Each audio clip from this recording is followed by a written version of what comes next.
Like, do you have a standard, like when you take a project, or you take any project? You know, like, I mean, like, because you're a freelancer, you've done film, full-length films, short films, videos. I think we've talked, you've done people's wedding. I mean, you've done all those different kind of things.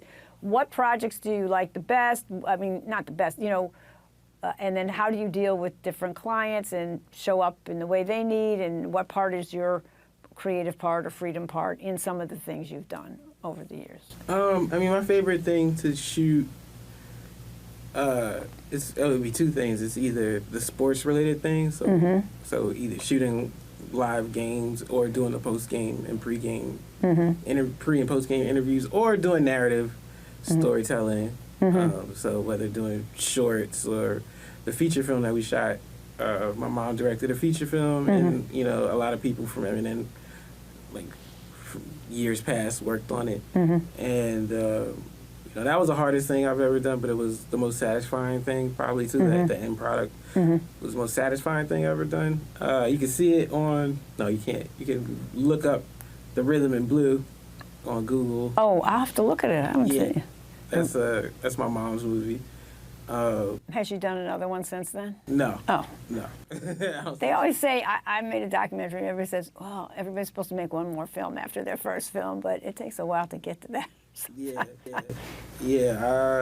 It was definitely, it was like the hardest thing that we've done. I think it took 7 years. Wow. To finish, like from like the time that she decided to make the movie until we like screened it. I think it was about 7 years. Wow. Well, everything good sometimes takes a long time with the good things and projects, just to get all the, you know, pegs in a row and the finance, all that. It's a lot of stuff. Now, when you do sport things, if you're shooting one, are you physically running with the camera, or are you just doing like, you know, steady? Yeah, I was always on a tripod. So okay. I was always just doing like pans. Oh, okay, cool. And you also, I read, do you still sport blog? I mean, it says you're a sports blogger. That's what it said in your thing. You know, well, no, not since I moved out to San Francisco. Really, I've just been doing, as far as work goes, it's just the Disney streaming services.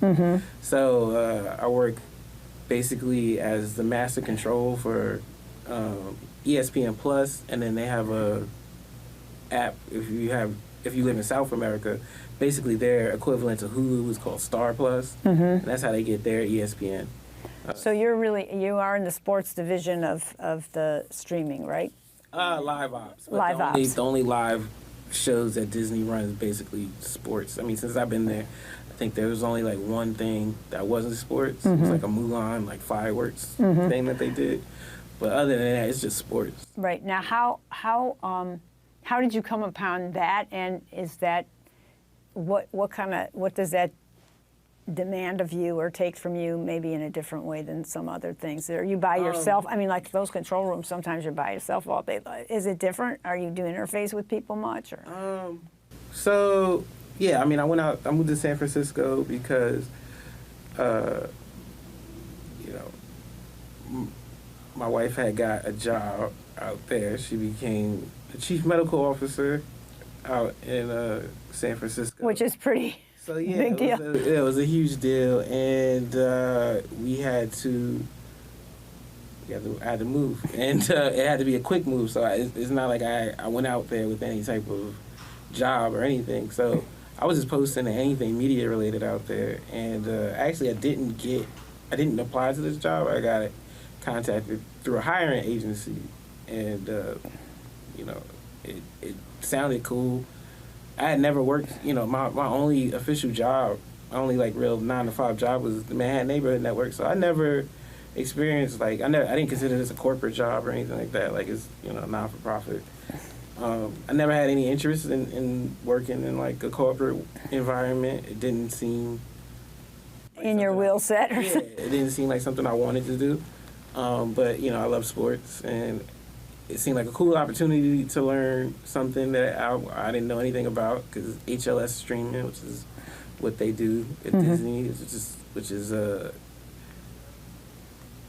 something that Apple invented. So I was interested in learning how to do it. So, you know, it was a cool opportunity, and it was definitely a different environment, you know, to walk into.